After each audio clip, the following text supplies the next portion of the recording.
Just several things I want to highlight. Not only did Miss Diaz shoot Christopher Jones in the back, she left him to rot, Your Honor.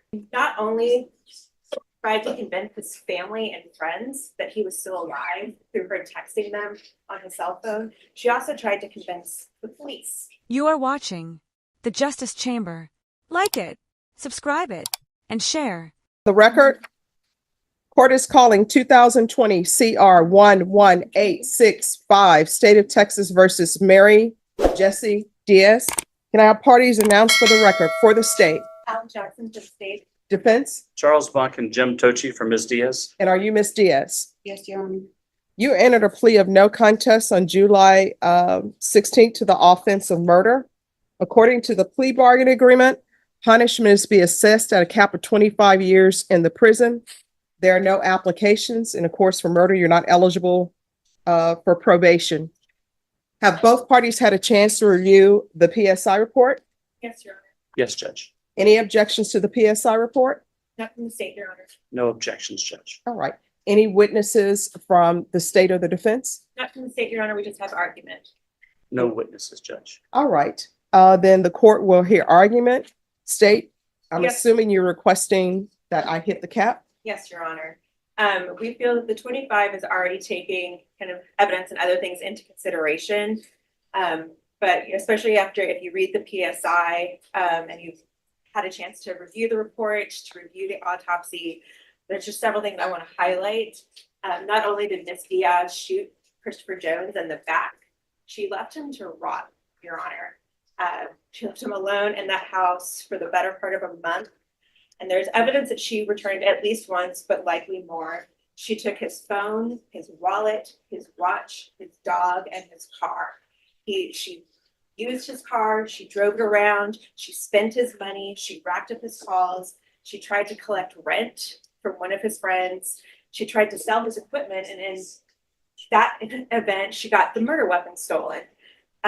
She not only tried to convince his family and friends that he was still alive through her texting them on his cell phone, she also tried to convince the police he was still alive. She impacted his entire family, his mother, his sister, and his aunt, and the children that he had only recently connected with. And so 25 to us is the only thing that even came close to getting any sort of justice, Your Honor. All right. Defense. Hi, Judge. Excuse me, on behalf of Ms. Diaz, we believe the PSI does discuss quite a few things that I would ask the court to consider. First, regarding the PSI, it talks about her children, and it says she has 4. She actually has 6, just so the court knows. Factually, there are some inaccuracies in the PSI. She has 6 children rather than 4. It does discuss also some things that happened to Ms. Diaz as she grew up, and some of the difficult things she faced as a young person. Now, addressing what happened on this day, and the state talks about the fact that the 25 takes into account all the factors that led up to what happened on this day, and perhaps it takes into account some of it, but Ms. Diaz, in her description of what happened that day, you know, she comes clean and she tells the court exactly what happens that day, and she's correct and she's truthful with the court in the PSI. And one of the things I think the court, you know, the state wants you to believe that she just left in there and did nothing regarding the police, but in fact, she tells the court through the PSI that she thought the police had been notified through these people, because she goes immediately and tells somebody what happened. And she tells through the PSI, she says, I thought the police had been notified. And if you read the stipulations, you'll see that in fact, the police were notified. The police were called and told, and they did nothing about it. So while Mary did not call the police, she told people what happened, and those people called the police and told the police. And then for whatever reason, the police didn't believe anything about it. And so when I think it was Vanessa and her roommate or her wife, or whoever it was, when they called the police, for whatever reason, nothing happened. Now, the problem that Mary then ran into is as time passed, you know, it just kind of, you know, it became more and more difficult, and it's kind of snowballed on Mary, and certainly she should have come forward, and she didn't. And she realizes, as she stands here today before the court, she realizes she certainly should have come clean.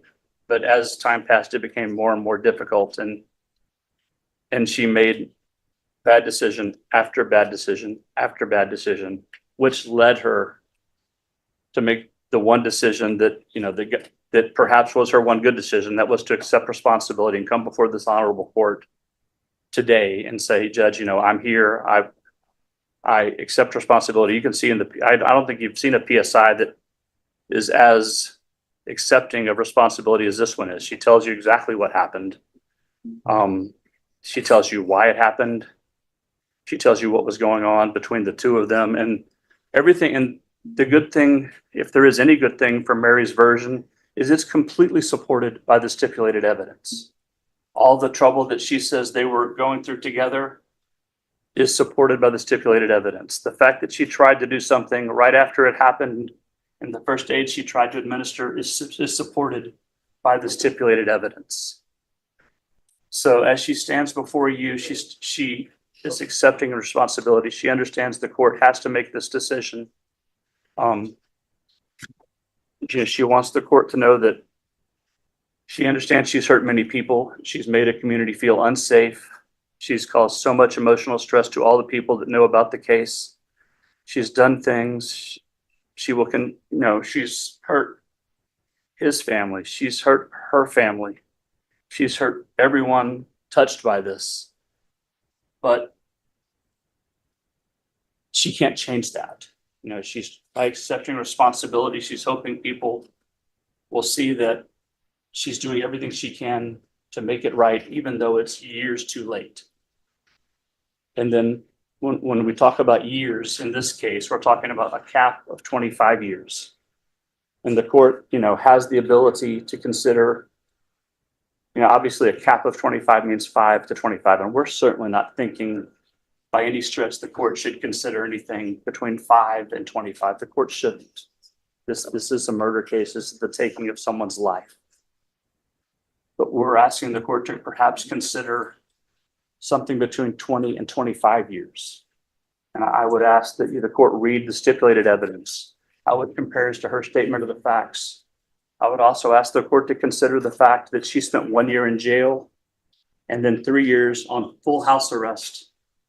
She didn't ask to go work. She didn't ask. So what does she mean if you turn to page 11? Yes, I was going to get to that part. All right, if you can You're tell talking me about what the she fair means. part?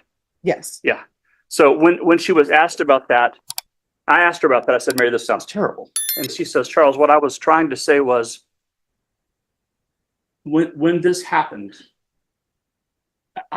he had been, our situation, his and hers, was a volatile, abusive situation, and I had to make a decision on what to do, how to react. And I reacted in a way that turns out I had to make a decision that at the end wasn't fair to me. And in other words, she doesn't mean that this isn't fair.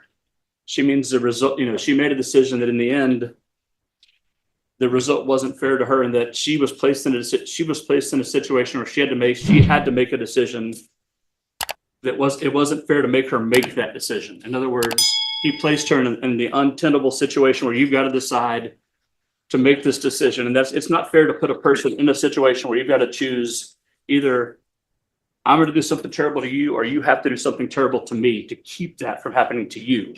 And that's not a fair decision to put another person in. And that's what she meant. She certainly does not mean that it's not fair that she's before this honorable court. So, so I asked her about that. I've cringed just like I'm sure you did when you read that. But that she's not inferring or not telling this honorable court that it's not fair that she's here. It's certainly fair. She's here. And if it wasn't fair, we wouldn't be here. We'd be in trouble. Certainly, Mr. Tochi and myself, if we didn't think it was fair, we wouldn't have pled. We wouldn't be here. She understands, she accepts. What she meant was it's not fair to put a person in a position to have to make that choice. Hey, am I going to have to hurt you? Are you going to hurt me? And that's not fair to make a human make that decision. That's what she was trying to say on that day, not to you, but to Chris. And so that it was just an unfair position to put another person in. Thank you. So anyway, back to what I was saying is just when you make the decision, we're asking you to consider perhaps, even if it's 22 or 23 years, considering how she came clean in the PSI, and it's shown that in the stipulated evidence. She spent 1 year in the county jail. She spent 3 years on full house arrest. We believe that those factors all combined would justify a sentence of 22 to 23 years, and we ask the court to do that. Thank you. All right, state. Just briefly, Your Honor, as you always say, I feel the truth is always somewhere in between. We obviously don't have Mr. Jones' side of the story, and we now have Ms. Diaz's 4 years later. I believe it would probably be somewhere in between, Your Honor. And at the end of the day, it doesn't take away all that she tried to do to hide the truth. She had multiple occasions to tell the detectives the truth. She spent hours being interviewed and she still denied the truth. She also had contact with the police at least once, I think maybe twice, between when he was killed and when the body was discovered. And at no time did she say anything. She knew he hadn't been discovered and the police hadn't gone because she went to that house, which she talks about, the fact that she went back to the house and his body was still there and she took the dog. So, Your Honor, 25 is the only real option here. Okay, and I remember, the steps, and I always reread steps, and part of the stipulations, it says that there were text messages sent that appear to be text messages to make it seem as though the complainant was still alive. Yes, Your Honor. Did I read that correctly? Yes, Your Honor. To multiple friends and family. All right. Does anybody want to address that part of the stipulations? No, like I said, at some point it snowballed and she got caught up in that. All right. Anything else from either side? No, Your Honor, just a reminder that we do have the family prevention impact on Zoom. All right. Ms. Diaz, I want you to know when the state makes an offer a cap of 25, always consider the full range, because when people offer a cap of something, so I consider 5 to 25. I don't automatically say, oh, I'm giving this person 25 or 24. I consider the entire range of punishment, okay? And I understand what the defense is asking for. I understand what the state is asking for, and I appreciate both people being reasonable in what they are asking for. All right, as previously stated, the court is finding you guilty. The court will give you credit for any time served. The court will sentence you to 25 years in the prison. Did you review the document entitled Trial Court Certification of Defendant's Rights to Appeal with your attorney? Did you understand it and sign it? Yes, Your Honor. All right, because this is a plea bargain agreement, because I followed your plea bargain agreement, and because you waived your right to appeal, you do not have the court's permission to appeal. Because this is a felony conviction, you're not allowed to own or possess any weapons or ammunition. If you have a question over what a weapon or ammunition is, you'll need to speak to an attorney. And counsel, I see that there were other mentions of maybe potential toxic relationship, abuse, that type of things. I'll request for you the mental health unit or the therapeutic unit, but you'll have to request it as well, because I don't have any jurisdiction to force them to put you in specific programs, but that may be of help to you. Okay. And your defense counsel will explain more to you about how you could potentially maybe get in those programs. Is there? Would the court consider granting her credit for the time she was on the monitor? No. All right. And so we are off the record. My understanding, you have victim impact. Yes, Your Honor. Do you know I have a Pussy SL112C No, and a Teresa? Teresa for sure. Yeah, Teresa's the, I think other family that you have logged in just to be part of it, Okay. but I'm not. but Teresa's the, All right. All right. If you could please unmute. But you'll have to request it as well, because I don't have any jurisdiction. All right. Are you Miss Felix? Yes, I am. All right. And are you is she's the person who's going to give impact? yes, Your Honor. All right. Miss Diaz, victim impact is where family members may talk to you and tell you about how this has impacted their life. Always require that everybody treats everybody with respect, okay? Yeah. All right, Ms. Felix, you may begin. Good morning. First of all, Honorable Judge Boyd, we, the surviving family of Christopher Lee Jones, would like to express our gratitude for the opportunity to give a small measure of how our family has been impacted. I was told we'd only have a few brief moments, and I've narrowed it down to 7-8 minutes, if that is at all possible. Yes. I would like to start with the statement from his mother, Leela Peterson. I'm sorry, I'm pretty nervous, obviously.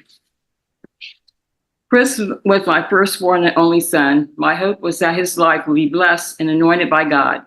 That's why I named him Christopher, which is Greek, and Greek means bearer, carrier of Christ, anointed, and that he would always be protected by God.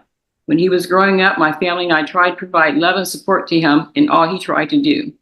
Music was always his love and gift. As he ventured on his own, I pray that his name will be a self-fulfilling prophecy for his life. His music was beginning to show how special he was. He was completing his first CD, his tribute to God. Throughout the years he was away from home, we would always keep in touch, and he would tell me about his trials and blessings that led him to writing the songs on his CD.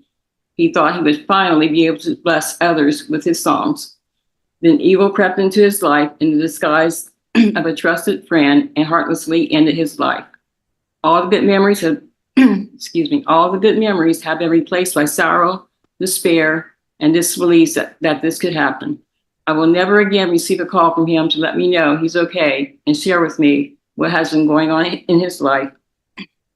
The cruelest cut of all is the reality that he is gone forever from those of us who loved him, and evil still remains.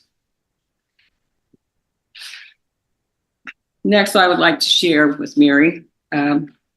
Mary, I know you know what Chris is going through with his children, how much he missed them. It had been, about 15 years, I believe, since last time he had seen them. I want to share with you what his daughter, his second daughter, Samira, shared. The day I got the call that my dad had died, my whole world shattered. I felt as if time did not exist. Everything was happening all at once, and I felt as if my life was crashing down on itself, leaving nothing but my broken heart. I remember what happened after we got the phone call. I ran to the washroom and began crying. I kept washing my face because I couldn't believe that my dad had died. It felt like a nightmare, but it was one I could not wake up from and would have to live through for the rest of my life. I stayed in my bed for weeks, heartbroken and motionless. All I could do was replay memories of my dad in my head and look at pictures in our texts because that was all I had left of him. All I could think about is how it could possibly be true. My dad is dead. I kept telling myself and praying to God that he was somewhere on vacation and just forgotten his phone, or he'd just been super tired and was resting. And that was the reason why he wasn't answering his phone. I couldn't believe it. How could this happen? Everything was going so well. It was like every other day I was just talking to him about movies. The last thing my dad said to me was about a movie that he recommended me to watch to help me with my social studies project. Even before we got in the news that my dad had died, I was already in grief. I just knew that he was gone, but a small part of me wanted to hold on to the illusions that I had made in my head. I remember I was in math class and constantly kept checking my phone to see if he had answered the message I had texted him, but still there was no answer. That was when I had my first anxiety panic attack. I got up and left class and went to the library, where I began to cry. A friend of mine came in to me and asked me why I was crying, and I told her something is wrong with my dad. I couldn't muster up the courage to say I know that he's gone. She told me he's okay and that he's probably sleeping, but I knew my dad. He texted me right back no matter what. It could be early in the morning, and he still replied my text immediately, as if he wasn't sleeping and was waiting for me to text him back. It was almost as if I was waiting for a ticking time bomb to go off, and there was nothing I could do about it. Our family started to post on his Facebook page to ask where he was and for him to give us a call, but there was no answer. We had then asked my aunt to call the police to do a wellness check, and then we had to wait. I remember coming home after school, and my sister and I knew something was wrong. There was an eerie feeling. Once we got into the house, my maternal grandmother was on the phone with my mom. And though she wasn't on speaker, we could hear her crying through the phone. I've never seen my mom cry like that before, and it pierced through my heart. My grandma put my mom on speaker, and that's when we got the news. It felt as if my heart had cracked and my stomach had dropped. All I could do was go and run into the washroom to cry. The days after my dad had passed away were extremely painful. I would go through our texts and look through his photos on my phone, crying and wishing we had time, wishing that I could just say goodbye and tell him everything I wanted him to know, like how much I miss him every day, how much I want to hug him, how much I want to see him again, how much I love him, how I am proud of him after all his adversities, that he's gone through, and how he inspires me to do better and not give up. I wish every day that I could have the chance, a moment, even 5 minutes with my dad, but that will never happen. When I went back to school after weeks upon weeks and still was grieving, my friends were giving their condolences, but it felt as if all their words went into my ears like an empty black hole and disappeared. I was in disbelief, and all I could think about is, how is this even possible? How can I be in a world where my dad isn't here? It didn't make any sense to me. I couldn't believe that the only thing that I had left of my dad were pictures and memories. He was just here. He was just here. So how could he be gone forever? I have a hard time accepting my dad died. I know that eventually everyone passed away, but I thought that my dad would at least have more time before he passed away. I would be there by his side, being there for him and help him through his final steps. I thought that he would at least be given one more moment before there would be no more moments at all. In fact, I still cannot believe it. I catch myself reading through our texts and calling him, crying, hoping he'll pick up, knowing that will never happen. Every time I try to talk about my dad, all I can do is cry. I have problems sleeping because of panic attacks and anxiety. I fear losing my mom and my family. I can't handle it. When my dad died, all I could think about is why? He didn't deserve this. He didn't deserve what happened to him. Nobody does. And nobody's family deserves to go through the pain my family has gone through. This last year, I came to the realization that I'll never see my dad again, speak to him, hug him, and tell him how much I love him, or even spend time with him, because that was all taken away. When my dad died, I cried so much to the point that I couldn't physically cry anymore, and crying became painful. My eyes were burned from the tears, and my throat was so sore until I couldn't speak, and even to drink water was painful. I was in too much pain. I was heartbroken. My dad's death didn't just change my life, it shattered and destroyed it. I became so distressed that my pituitary gland became extremely swollen, and I had to get MRIs. I began to have headaches constantly, and all I could take was medication after medication. I would be sick all the time and could not sleep because of how bad my anxiety and panic attacks had gotten, and I was only 16 at that time. All this is caused by the stress I endured from my father's death. It didn't just shatter my heart and break me on the outside, it broke me on the inside as well. Before my dad passed away, I was getting straight A's in school, but when he died, I couldn't do it anymore. I felt as if studying was a waste of my time. I realized how short time is. I couldn't waste my time studying if I could spend it with my family, because how would I know if this was the last time with them? I found myself trying to compensate for how I felt about the waste of time I spent studying, when I could have been talking to my dad, when I could have been replying to him, talking to him, instead of telling him, "Dad, can I talk to you later? I'm studying right now."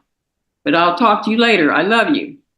One of the worst words, later, because later never came. Later didn't exist for us. I graduated in the class of 2022, and I remember when I was watching my classmates walk the stage, all I could think about is how my dad was so excited to see me and my siblings graduate, but that was taken away from him. And the day that was supposed to be my happiest became my saddest. All I could do was to try not to cry as I heard dads cheer for their daughters as they walked across the stage, on to the next chapter of their lives, knowing that my dad would never be able to do that. Excuse me. For many people, when they lose their parents, it's by old age, and they know they're about to lose them. They are prepared. Family members can say their final goodbye and have closure before they lose their parents. But I was never awarded that. The last thing my dad ever said to me was, "Hey, Samira, what's up, Angel? Did you watch that movie yet?" And I never got to reply. I never got a chance to say I love you. I never got a chance to say goodbye to my dad, because that was taken away from me and my siblings, my family, and the people I love. Dad, I love you so, so, so much. Words can't even express how much I love you. I'm so, so proud of you. I couldn't have asked for a better dad, because even if I did, I would just get you. I wish we had more time, because a few words can't express how I feel. I'm so grateful for you. You made me a better person. You made me realize so many things I didn't know about myself. You inspire me. You are me and I am you. You are my life, my moon, my sun, and my star. Not just my world, but my entire galaxy and universe. You are my existence. Samira Jones. Oh,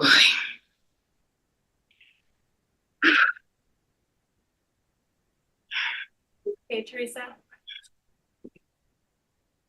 this is hard. You know, we lost a big piece of our family.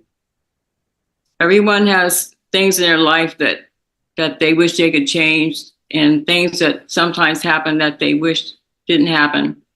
But to cover up and do the things that you did, Mary. I mean, you text me from Chris's phone telling me how Chris decided he was going to leave our whole family behind. He was moving to Texas and all this, and just rambling on and on about as if, and then when I tried to call his phone, I'm saying, Chris, why is Mary text me from your phone? Of course, I didn't know what happened. That was so cruel, and just leave him there. Do you realize that when we got his body back here, that was during the pandemic. If he had been discovered a day or two later, we wouldn't have been able to even get him back here because everything shut down almost the day or two after we finally got his body back here.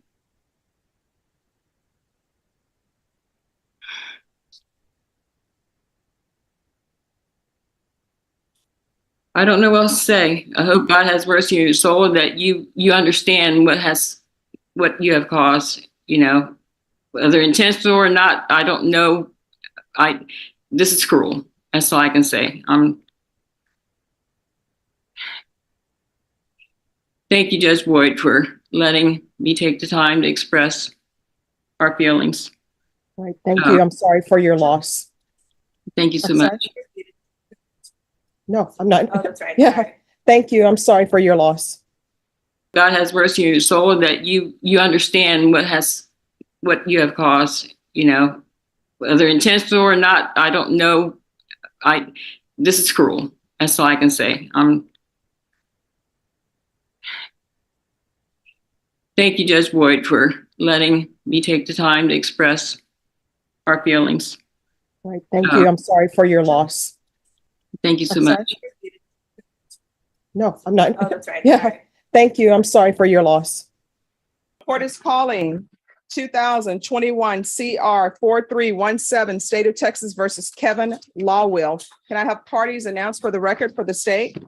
Ryan Grimmer for the state of Texas. Defense? Tom Schaefer for Mr. Lawwell. Are you Kevin Lawwill? Yes, ma'am. Showing you a document entitled Motion to Enter Adjudication of Guilt and Revoke Community Supervision. Did you review that with your attorney? Did you understand it? Yes, ma'am. Are you the same Kevin Ray Lawwill who was placed on deferred adjudication in 2021 CR 4317 for the offense of possession of a controlled substance, penalty group 1, 4 grams to 200 grams on August 30th, 2021 for a period of 5 years? Is that you? Yes, ma'am. State? Yes, Judge. Violated condition number 16 on or about the 21st day of September 2022 in Victoria County, Texas. The defendant, Kevin Ray Lawwill, did then and there fail to apply for, provide documentation of attendance, and comply with all rules, regulations, instructions, and financial agreements as directed by the court and or supervision officer and or the head of or authorized personnel of the following program, a parenting class, in violation of condition number 16. How do you plead to that? True or not true? True. We State. waive the remaining conditions. Judge. Any objection? No, Your Honor. Did you understand by pleading true to violation of 16, the court could find it true, grant the motion, find you guilty, not grant you community supervision, and sentence you up to 20 years in prison and up to $10,000 fine? Did you understand? Yes, ma'am. Knowing that, do you still wish to plead true to violation of 16? Yes, ma'am. Court will find violation of 16 true. Is there an agreement? We do have an agreement, Judge. We have an agreed recommendation to the court that you enter an adjudication of guilt on Mr. Lawwill's case. However, you deny the MTR and just place him on straight probation. All right. And what are you all requesting as an underlying sentence? Judge, I kind of told Mr. Schaefer I would defer to the court on the term, but I would say maybe somewhere in the 5 to 7 year range. All right. So here's the question. that I have. So what, I see there are other things in here, but he hasn't done the parenting class. Why is there a request to convict him? Judge, I think it's because he had, obviously there's a case, there's a new number one on there that we didn't go forward on today that he's dealing with in Uvalde. That was the recommendation. Victoria. I'm sorry, Victoria. Mhm. That was the recommendation that probation had, based on all of the violations that had occurred since he'd been on probation. Okay, because I would like to still have him available for the full range of punishment, which would be 20 years if I'm going to continue him. Why should I continue you, Mr. Lawwell? I have no excuses. I have a lot of people depend on me. They've been depending on me. It's getting serious, and I know the consequences ahead. I mean, this has already been serious. You're on deferred adjudication. Yes, ma'am. So does anybody know what is his, and I'm not taking it as true, but what are these cases in Victoria? It's a misdemeanor marijuana and a DWI first, I believe, and he's got a different counsel. I don't have the police reports on those. So those are the only charges? Yes, ma'am. They're pending sometime in December. All right, this is what the court is going to do. Court will deny the motion, alternate mean conditions, and I'm going to extend you for 2 years. And there's to be no contact with minors until That she has since taken the parenting class since getting the MTR, and he's turned it into. probation. You knew where I was going with that. Yes. Probation. Has he completed the parenting classes now? Okay. All right, we're extending you for 2 years. There should be no unsupervised contact with minors. And I'm going to keep that in place until the Victoria cases are concluded.